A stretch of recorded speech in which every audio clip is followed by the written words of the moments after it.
z serii ciekawe rozwiązania. Lampa z Forda F-150 z 83 roku. Żadnej elektroniki w środku, wszystko jest rozwiązane pasywnie. Lampa ma cały czas stałe podłączenie pod 12V, które jest w tej chwili włączone. I teraz funkcja. Ona jest przykręcona w tak pod maską.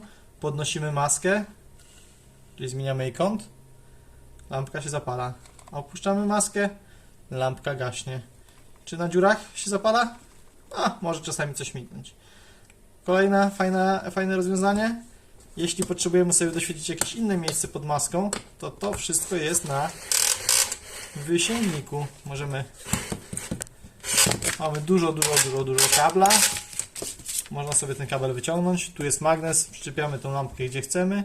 Jak maska jest otwarta, to możemy sobie doświetlić miejsce, które chcemy serwisować. A jak skończymy, to lampkę zwijamy